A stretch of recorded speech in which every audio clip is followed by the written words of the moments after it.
A couple of housekeeping notes to start with. Please, all of you are muted and remain muted if you don't mind.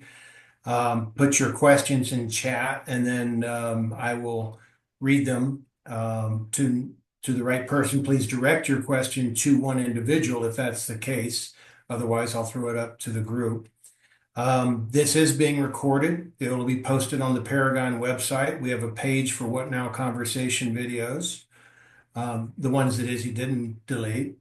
Uh, Sorry, Izzy, that was a softball. Couldn't resist.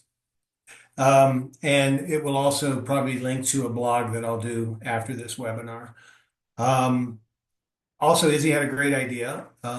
Please, if you have thoughts for future What Now conversations, just email us and we'll take it under consideration and probably do it. I don't know, this is maybe the sixth or seventh one we've done in the last 9 months, maybe, and the people seem to like them. So I'm gonna just give a brief intro, and then I'm going to turn it over to Michael Elsesser, who's someone most of you probably know. I've known Michael for, I don't know, 25 years. Somehow he's not changed, and I have on this screen. But Michael is a consultant to me, but professionally, he's considering himself a media executive, a coach, and a not-for-profit leader, which seems to sum him up very well. We have a special guest for this, and Michael brought this to us, and very excited to introduce Carla Sori-Reed. Carla will be speaking and will be sharing her expertise. She's not a part of public media, which is one thing we like about this. She's an executive speaker, a press and media coach, and the principal of Reed and Associates. So thank you, Carla, for agreeing to join this conversation. And lastly, we've got Christina Shockley, who many of you may know as another public radio consultant. She has Shockley Consulting, but she's also part of Team Paragon, and she's our fundraising and voice coach consultant. Christina has a Occam's Razor event today. They showed up and started digging in her street and cut her internet. And so very quickly this morning, she recorded her bit and we'll be playing her in a recorded fashion.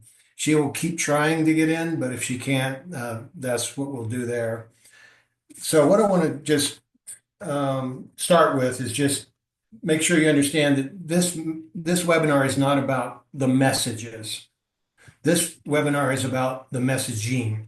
Okay, so we're not going to get into what you should say. We're going to get into how you should say it and following Carla's lead. It's about effective messaging of your chosen message. And that's why we call it message discipline. Our intention is to start that process right now on this call. And so ask everyone to watch your words, choose your statements. We're going to do the same thing. We're going to try to practice what we preach on this call so that we don't not do that now.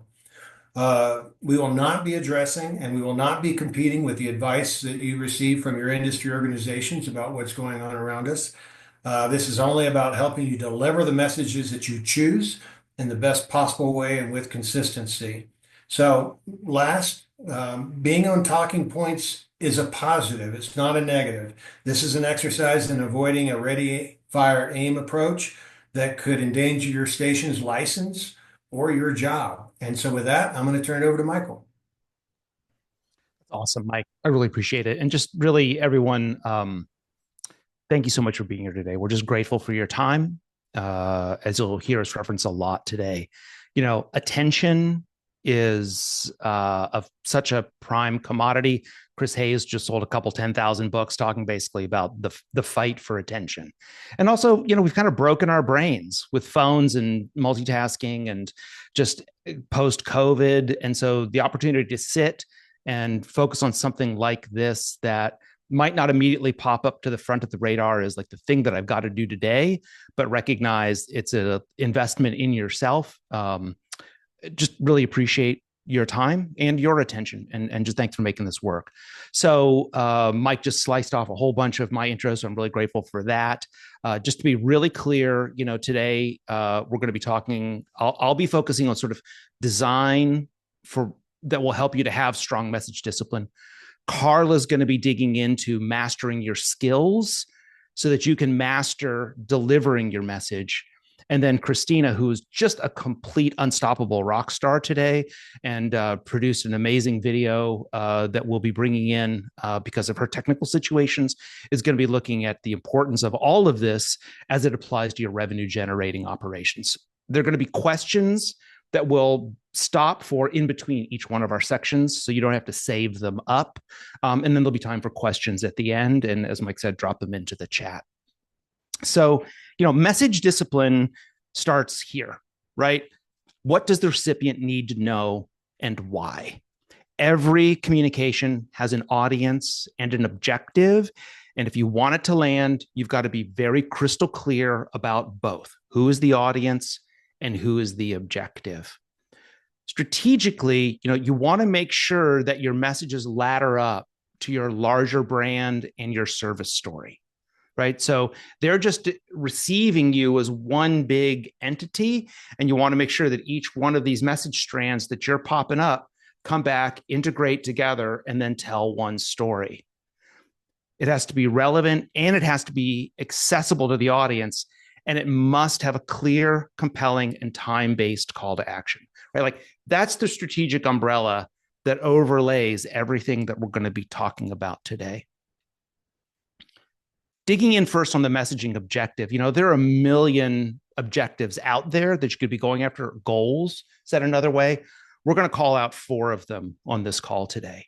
The first is education. We want to educate the receiver on what's going on. That's where public radio, public media has traditionally leaned into it. We do education all day long. The second one is persuasion.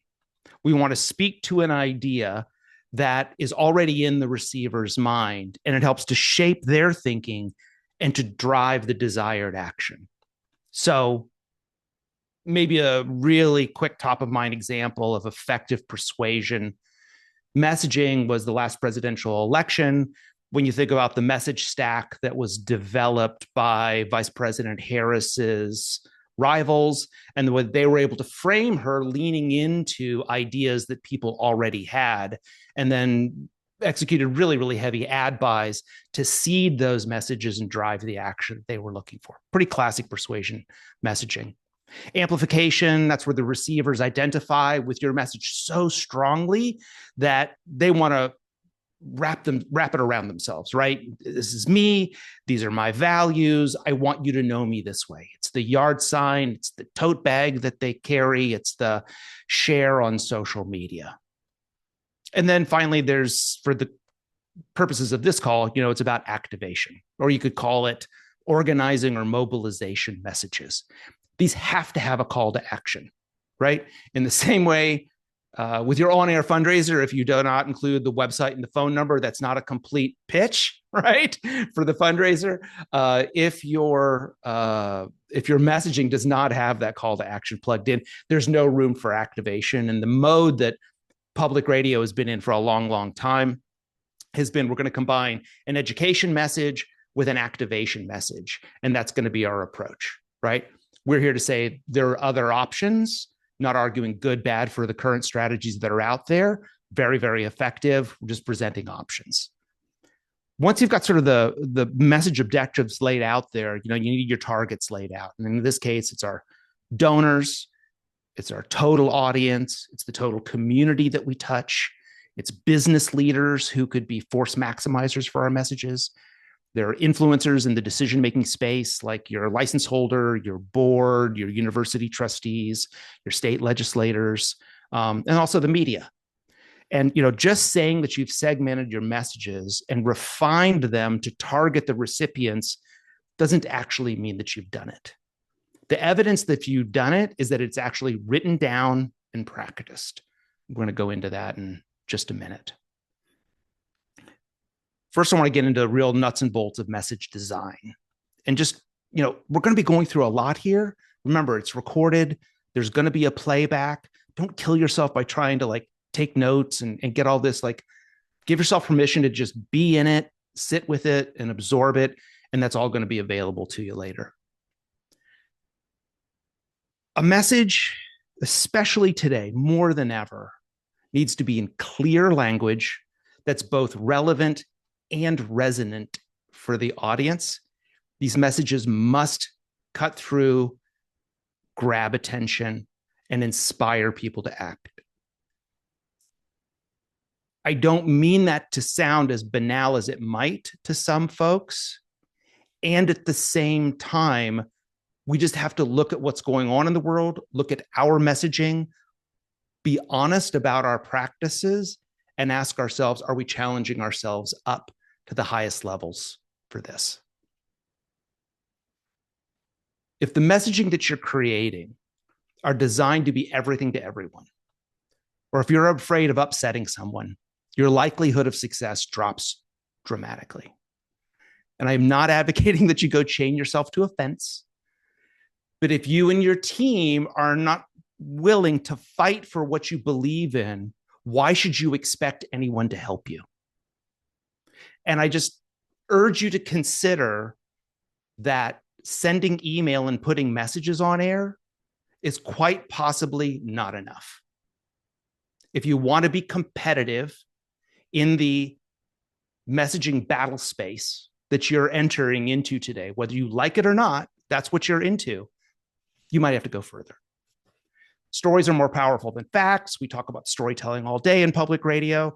And at the same time, as we're designing these messages and taking them out to the community, we have to tell a story that matters to the recipient's life, talks about their needs, and shows how we are solving a problem for them.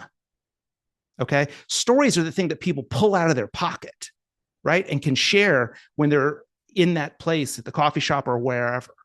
So just note that that's the case, especially because we lean into education so much.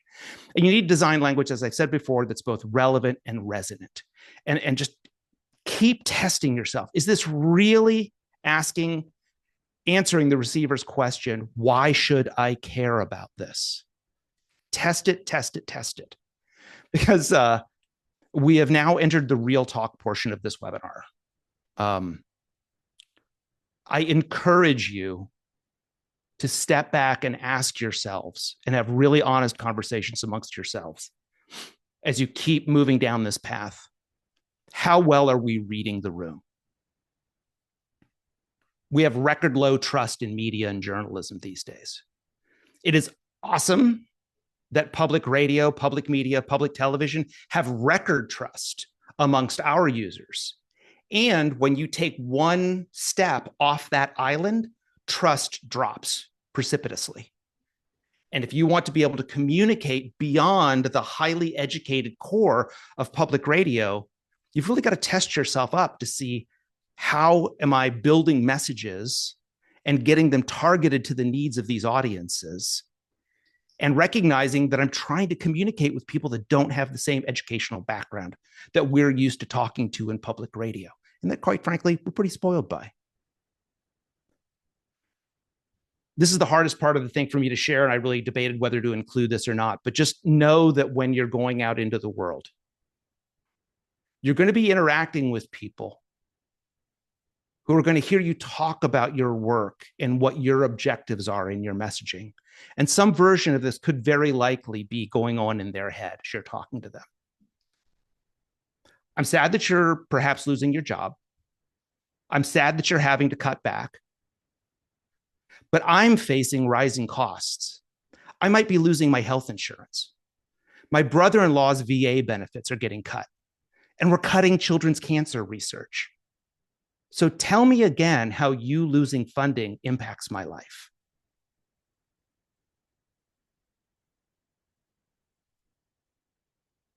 That's what you have to be able to address. You have to be able to go out and be successful in communicating with people who have that level of preoccupation going on. Because the messaging space that you're in right now means going out and being effective beyond the existing base. So we're going to bring it home now. I'm going to hand it over to Carla here. Bring it home with a couple of key things. Let's focus on message delivery, okay, the nuts and the bolts of it. Clear language is easier to manage, right? Short declarative sentences, Hemingway those messages. Cut the jargon. How do you know that you've cut the jargon? You test it with people who don't know anything about what you're talking about, and then you ask them, where did I lose you? And you cut and cut and cut and trim it down because of what we've already talked about with the attention and the clutter. Test your call to action. If your message comes with a request, is it easy for them to accomplish that request? How will acting on your behalf help them? You have to be prepared to paint a very vivid picture for that. Something free press, something journalism is not going to compete. It's just not. You've got to put it into their life, their needs. And what's the request actually? Is it time sensitive? Is it now? Then you've got to practice and practice and practice. I'm going to keep saying it. You don't deviate. Carla's going to give you more about that, but you've got to craft it, edit it, practice it, get coached, go back, do it all over again. If you are afraid of practicing your pitch in front of somebody and getting feedback, then you absolutely should not be going out and trying to be a public communicator, because everybody that you're communicating with when you go out and do that are judging and assessing you and evaluating you. So you might as well get it done early.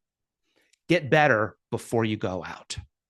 So I'm going to wrap it up there, see if there are any questions right now, and then we want to hand it off to the amazing Carla Sori-Reed.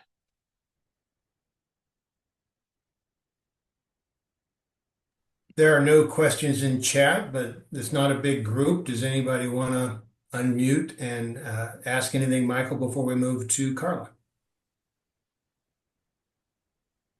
Okay, Carla, let's keep moving.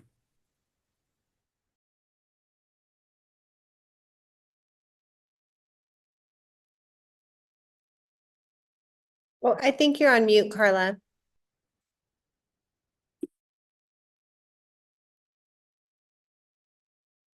Carla, you're muted. Yes, I know. And you're muted again. Sorry, you went back on mute. How about that? How are we doing? Okay, you missed my great opening. It was amazing.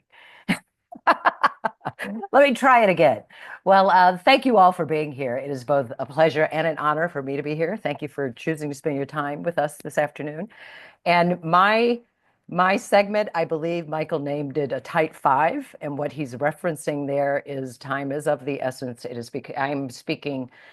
What I'm going to give guidance on is actually useful in any sort of interview, particularly broadcast or podcast. It is absolutely critical if you're in a television interview, because that is a typical 5-minute time frame, and 5 minutes is generous. Often they'll record, bring you into the studio, sometimes record 5, edit down to 3. And if it's live, it could go 3 to 5, just depending on what the news cycle is and who else they got to get to. But here's the thing, what I'm tight 5, everything about this is being well practiced, because if you wait until the moment of being asked to get an interview, you really will not have sufficient time to prepare and practice. So I'm hopefully getting out in front of this with all of you, because if a decision happens in the morning on the East Coast, local news networks are likely going to be inviting representatives from their local NPR stations for appearances that same day or the next day when the decision is still in the news cycle. So I would highly advise that you not run over to the studio thinking you can wing it, or even if you're doing it virtually, where some people are often more relaxed if it's Zoom, just in terms of their preparation of their content. I don't really know why, but either way, practice, practice, practice. So what's interesting about my contribution as I was thinking about it is clearly mainstream broadcast media will be out of house for you. It does not mean that it won't be a friendly interview, but it may be unpredictable. It also may be over-rotated to being neutral, given the sensitivities in the times that we're living in. So, like I said, it might not be unfriendly, but it just might not be how we would normally think of a friendly interview, certainly if it was in-house with your NPR station. 5 minutes is a harsh time frame. It's going to go very quickly. It will go even quicker if you are unprepared. Okay, so the first thing you need to ask yourself is, what is your objective even in accepting the interview? I asked a client that once, and he told me, I pride myself in being able to answer every question correctly. Well, that's not wrong, but it's not entirely right. A good interview is much more nuanced than that. Your primary objective is not to necessarily answer every question as if you're in court or as if the question were on a test. Your objective is to make the most of every question asked you with a response that's in service to your organizational key messages. Okay? Or to validate the question that you were asked, pivot and eloquently answer the question you wish you were asked with a response that is in service to your key messages. So before we talk about that, let's quickly talk about how you do that. Let's talk about your preparation. As Michael said, knowing your audience, this is not new to any of us. What is important in terms of the Tight Five, particularly for a broadcast audience, is that broadcast audience is a general audience, much larger than your smaller subset of your loyal listeners. Okay, so for example, as you're honing your key messages, you have to think about, is our number one key message on this bigger platform educating the general audience as to the broader national implications of a decision?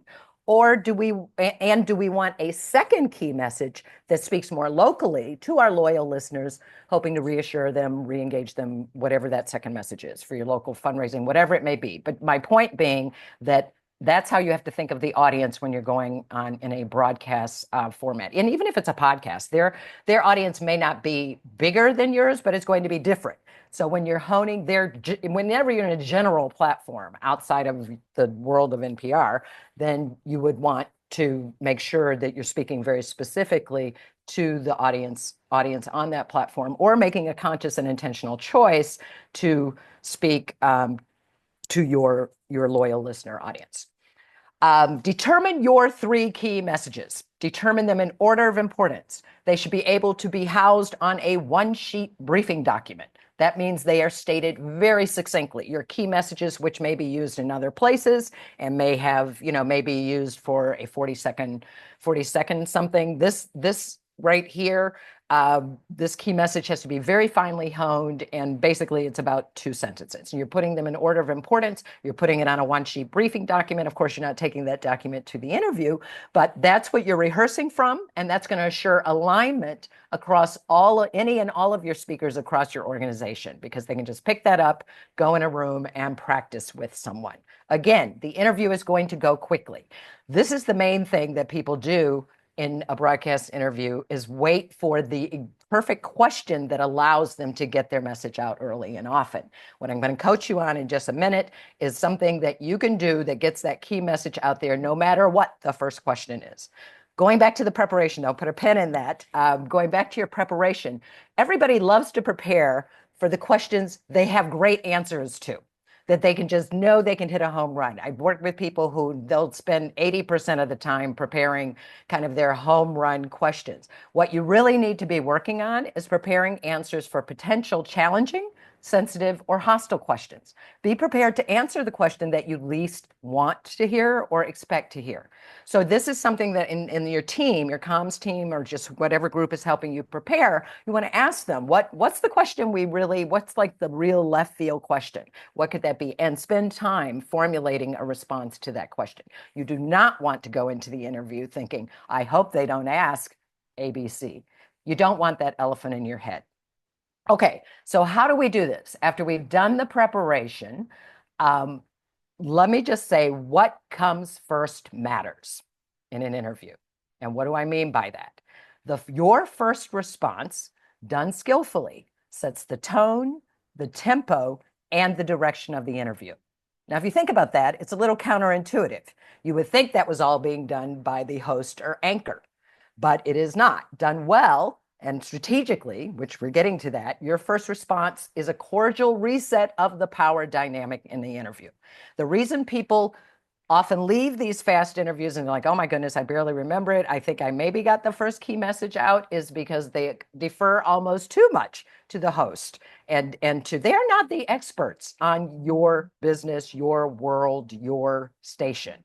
They actually are paid to pretend they're expert. They have producers. They're doing 10 to 20 news stories a day, depending on whether it's 30-minute or hour news show. They have producers that come in and prep them every day, different ones about different stories. Yet when they sit across from you, because it can be a kind of intimidating environment, the people who are most expert, I have seen them cower a bit or just really give over too much ownership of the interview to the anchor.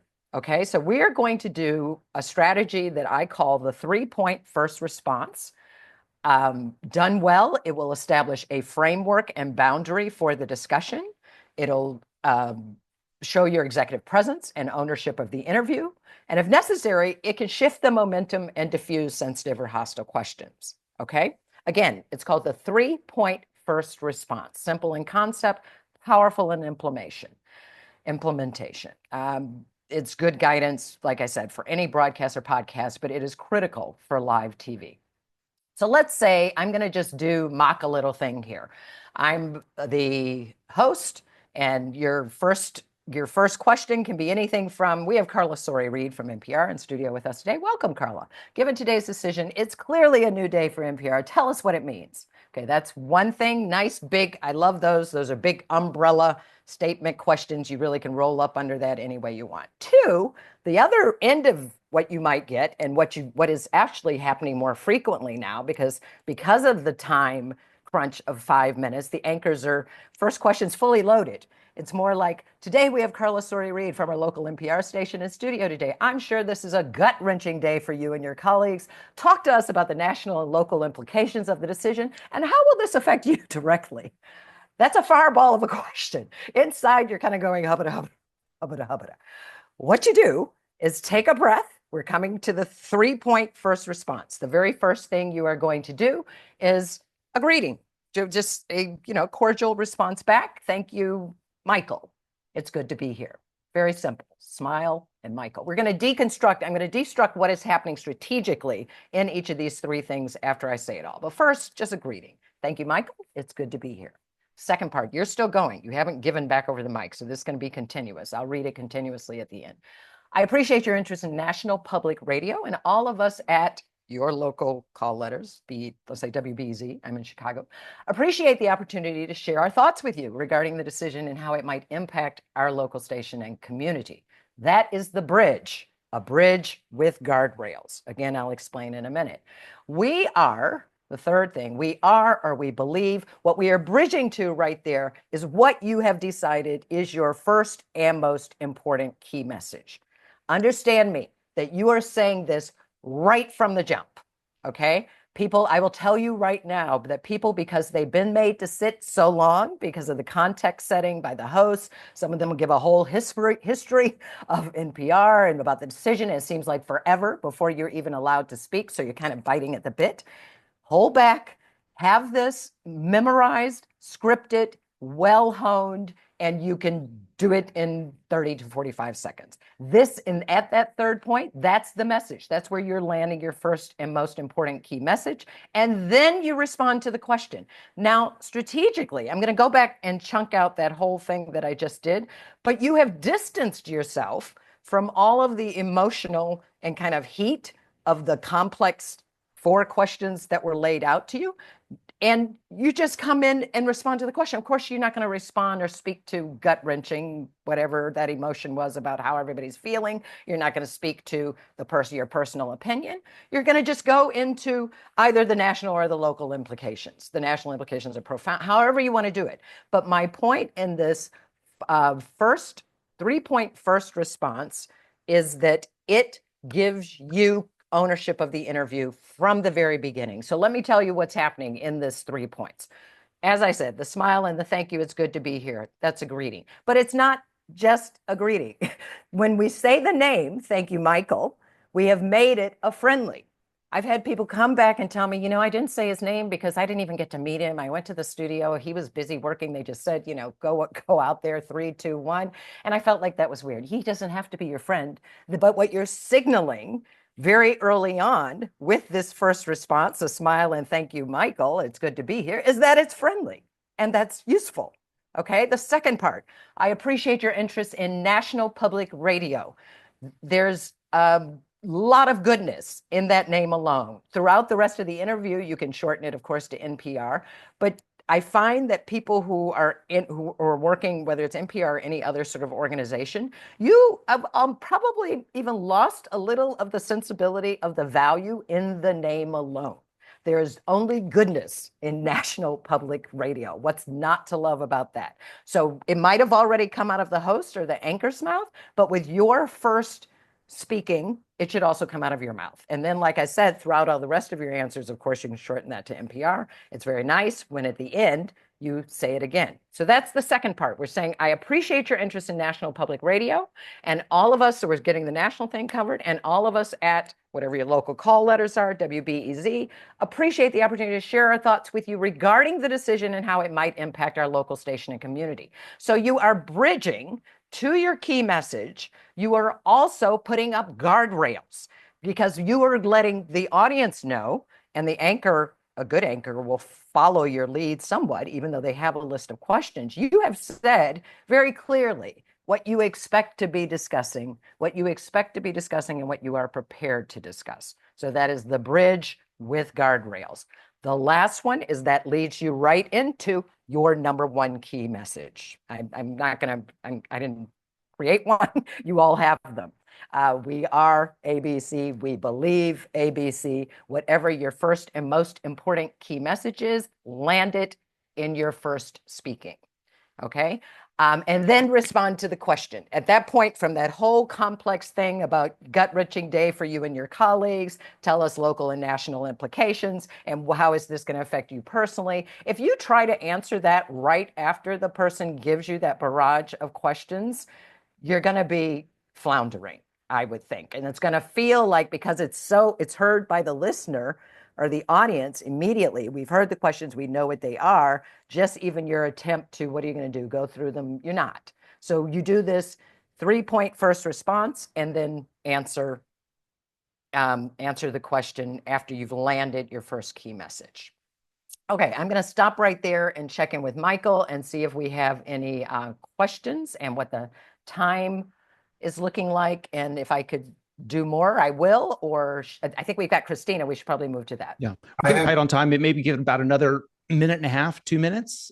We don't have any questions right now.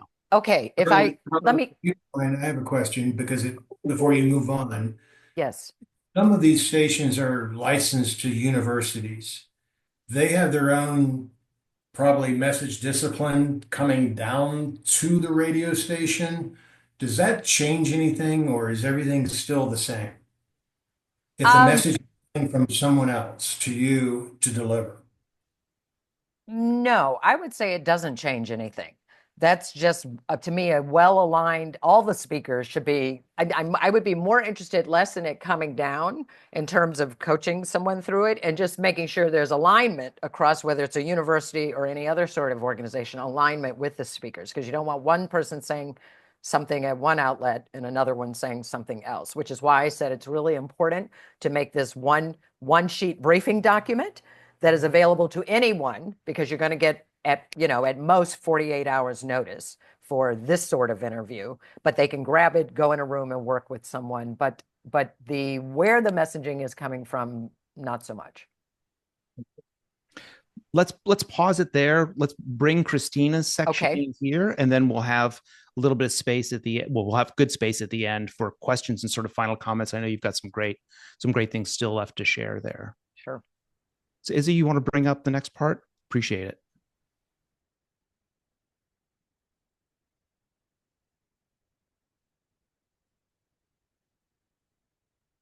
You need to unmute, Izzy.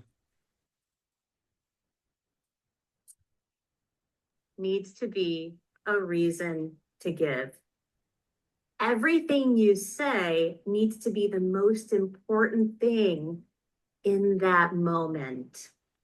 So what I'm asking you to do is to forget everything that you know about the typical public media fundraiser, because I'm telling you, we are wasting a heck of a lot of time. And our listeners don't deserve that. And we need that time because we need to raise the money. We need to raise the money now for reasons that you all know. Everything needs to be a reason to give. So the I statements. I love, wait, don't tell me. I really love doing this work because I get to go out into the community and I get to tell you about things. That's not a reason to give. I know the purpose of those kinds of messages is to relate to the listener, to connect to the listener. We connect to the listener through our tone. What you're doing with those I statements is you're taking the focus off of the listener, and everything we say needs to be focused on the listener. So turn that around and say, you love Wait, Don't Tell Me. Maybe your favorite thing about it is the Not My Job segment, where you hear these famous people talk about things that they know nothing about. Or you hear really important stories about education in our city, and you hear first person accounts from kids and high school kids who are experiencing this. You hear also even the words, we provide, we do this for you. Turn that around and say, you hear, because the focus is on the listener. It's kind of like the example that I tell people: if you have a chocolate cake and I walk up to you and I say, I really love chocolate cake, what I really mean is I want some of that chocolate cake. But at face value, what I'm saying is I like chocolate cake. So what you're saying, face value, is that you love Wait, Don't Tell Me. And you're trying to get the listener to deduce that and connect the dots into what you really want to say. And what you really want to say is, you enjoy this show. You love this show. Think about reducing the number of messages that you're giving the listener. One theme, one focus per drive, and even think about this, go after one type of donor for the fund drive. This summer, hold a fundraiser that is only after new members, and talk about the reason why you need new members. You need new members for the future of the station. You need new members to continue to secure the future of the independent news you need. Join us. Let's do this. You can do this. Conduct a drive that's only asking for monthly sustainers. And every time you mention giving, instead of give now at, give monthly right now at. We're doing that right now at KQED, asking for monthly sustainers. Last time I checked, we were at 63% monthly sustainers. A lot of people come to me and say, how do I get new donors? You ask for them. You ask for them. And reducing the number of messages, I know it might seem like a risk. Oh my gosh, I'm only going after new donors right now. I'm only going after monthlies. Oh my gosh, but you know what? We have to start doing things differently, and we need to be bold, and we need to try new things. And if now isn't a time to be bold, I don't know what is. So you can do this. And I also encourage you, with these ideas, be creative and jump into them. Don't kind of stick your toe in and maybe sort of do them, because then nothing's going to happen. If you can't sort of do a good idea, you really have to jump in and commit to it and ask for only new members, only monthly donors. I encourage you to do that, because we need to really change the way we've been fundraising, because like I said, there's a lot of wasted time. Radio is weird. We are asked to sit in front of a microphone and be natural.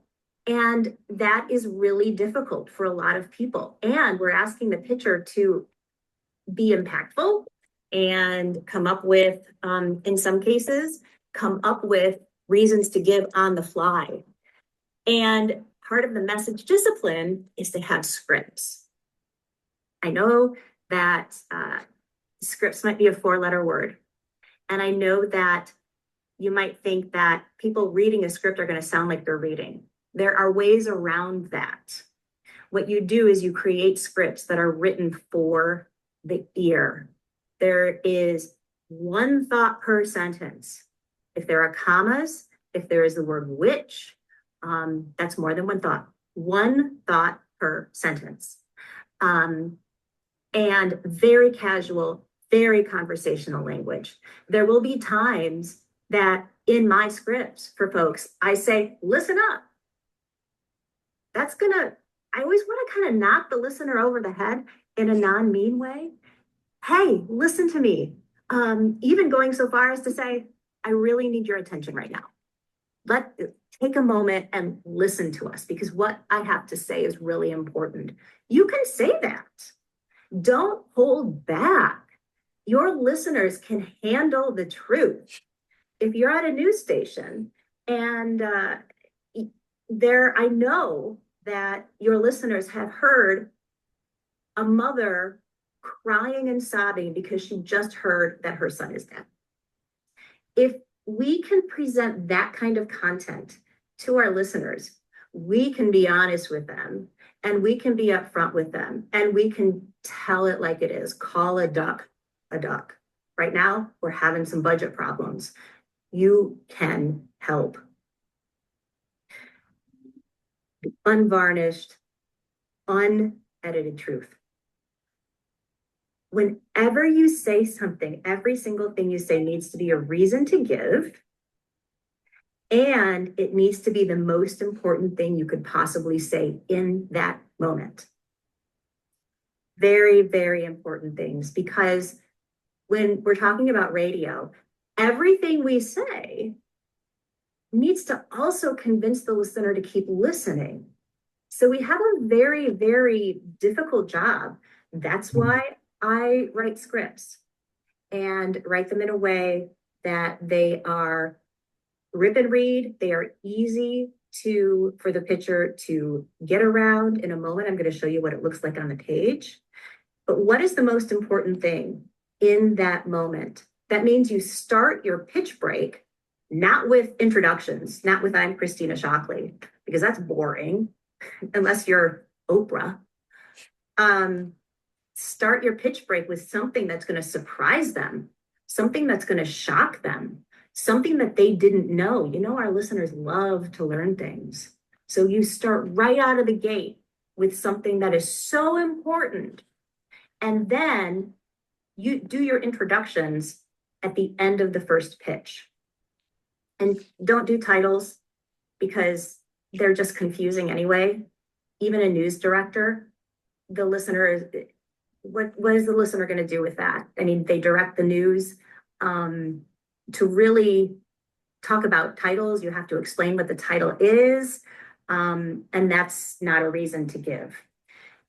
It is many listeners are only going to hear 2 or 3 sentences of what you're saying.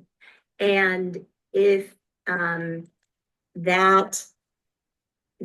sentences are not about the listener, if they are I statements and you are not talking about the listener, things from the listener's perspective, what the listener gets and why it is a reason to give, you are wasting time as well. So reduce the number of messages, go after one kind of donor, say things that the listener is going to know and understand. Each pitch should be about 30 to 40 seconds, and then break that up. You can even have one person say 2 sentences, and then the next person say 2 sentences. Go back and forth, because that's also going to hook the ear. Each pitch needs to be one distinct message.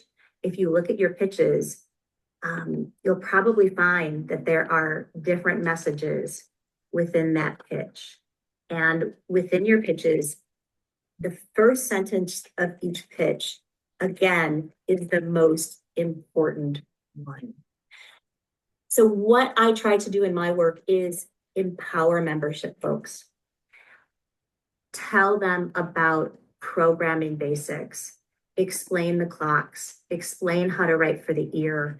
And I think that is really, really important right now. And I really want to thank you for for listening. And please reach out. I want to hear from you. I want to talk to you. Thank you very much.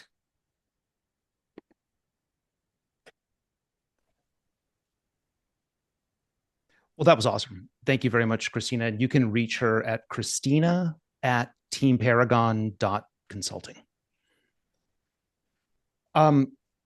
Jumping to a question that came in while Christina was there that you can see in the chat, Ron at KCUR, Ron Jones said, some of us have just completed drives that were overwhelmingly successful. How do we go back to the well again? How should our messaging be framed to reactivate donors who have recently given to the cause? I'm so glad we got this question. It's so in our face right now.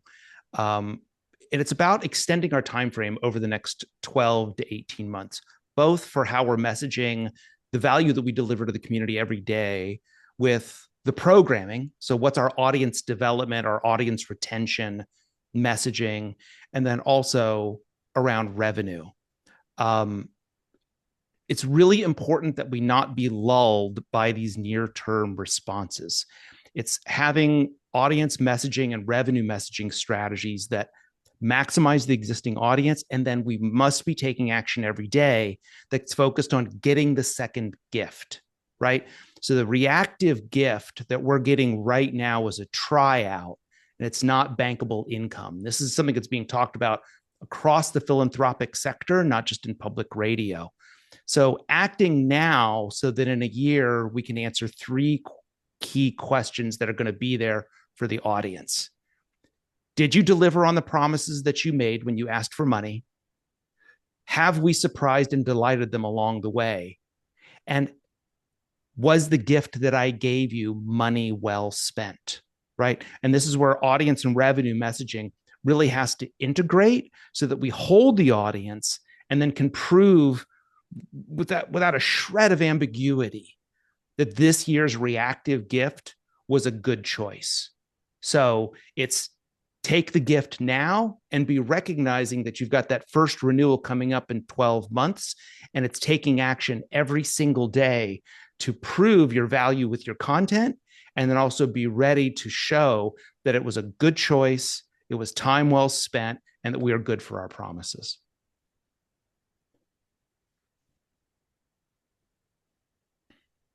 We have another question. If we could pivot, is that all right, Michael? That'd be great. Thank you for the questions. DeBron, it's there in chat. It's a long message. I don't know if Michael and Carla, if you can see it, but if we could just take 10 seconds for everybody to read that in chat, then we'll get a response. This is the question from DeBron Thomas. I don't have any food left. I have no food. All I have is eggs, and I put some. Hey, Nick, please mute. I was like, I have the mushroom crumble, and that's about it. I'm down to that. Hey, Nick. But asked me to put in it or whatever. So thanks for picking up some stuff. Yeah, my pleasure. Nick, please mute.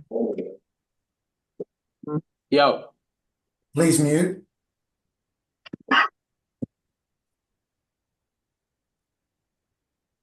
Okay, Carla, Michael. That's not really in my wheelhouse, Michael. I'm going to send that one to you. Sure. Yeah, look, I think this is just the reality of the life, and you're just gonna have to collaborate with your team. Message discipline means staying on message and working through these systems. I just am not gonna advocate for strategies that go outside of that, even though there are ways that people leak and do all kinds of things. Definitely not in this setting, and definitely not in general. I wouldn't encourage people to be doing that. I think you're just going to have to redouble with your relationship building with your license holder, and stay in the boat and just keep trying to find a way to get through. But building those relationships so that you can be a voice in the room and be part of the solution is really the tried and tested way to get through. Izzy, you want to chime in with your comment? Oh, just picking up the thread that Michael flagged about thinking down the line and longitudinally to the next gift after so many sessions. I've seen this surge of giving this spring, which is terrific. This is all about relationship building and relationship building for the long term. And some welcome series of emails and other ways stations choose to welcome people into the tent of givers are stronger than others. To what Christina was sharing in her presentation, some are more internally focused than others. So if you haven't looked at the way you're introducing yourself and setting the table at the very beginning of your relationship with people who have chosen to support you, this would be a good moment to stop and sit down with your membership colleagues and review all those different channels and make sure you're setting the table as completely and as warmly as you possibly can. Awesome. Thank you. So we have about 5 minutes left. We've just like presented you with an enormous amount of material in a very compressed time frame.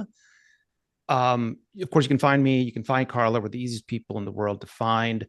The question I want to put out to the team is just like, was there any part in there that came up that said like, that's dumb, I disagree with that, I've had success doing it another way? We'd just love to hear from like another experience base or somebody that has a different point of view that would be a good contribution to everybody else. I have a question, Pat from Los Angeles. I would love to hear a couple examples about what she was talking about, that initial statement that you use as an attention getter, or where you just say something, educational, or just a real strong opening sentence. Maybe some examples would be helpful to hear. So I appreciate that request, and I'm going to honor sort of the intention here where, because we have so many colleagues who are doing so much good work with the actual messaging, we agreed to take this on saying that we're not going to get into the messaging part of it. So we're going to practice our own message discipline here and really stay in sort of the practices of it. If we want to like collaborate or brainstorm or talk offline on this and work through some of those, happy to schedule a call with you to kick some of that around, but especially sort of doing it in an improvisatory way right now just doesn't seem wise. This is going to be posted, and I'd like to make sure that we're, not running counter to the good work of a lot of our colleagues. And I think that question would be answered by Christina, who's only on video and wasn't able to join because of her technical situation. So Pat, if you will hit me with that in email, I'll copy in Christina, and I'm sure she'd be happy to give you some examples offline. And it's a totally great question to be asking, especially, in trying to establish strength and some level of dominance inside the interview format. Christina's going to be able to offer you some great stuff with how to do it in an on-air fundraising piece. And then when you're really trying to win in the press, we'd love to be able to provide you with some options there. I know Carla had some thoughts on just sort of looking forward and how to kind of manage yourself as a public communicator. Carla, do you want to share that? Sure. Am I off mute? I am. Okay. I just think it's really important, and I was listening to Christina too, and I was thinking she might agree with me also, that when you're ending, certainly when you're ending an interview, but also when you're ending a pitch that she was talking about, you want to end really with bullish optimism.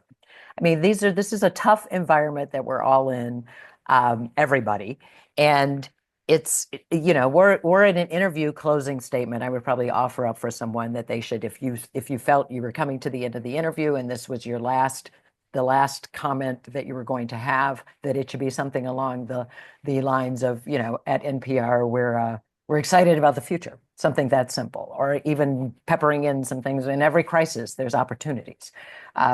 There's another one that something along the lines of new leader, same work, different challenges. But something where just going back to the old adage of most people are happier following a cheerful warrior than a woeful one. And I think that that goes a long way in terms of everything that we're discussing today, both in terms of your pitches, as Christina and Michael were explaining, and also certainly in an interview. You want to end on an upbeat note, an optimistic note.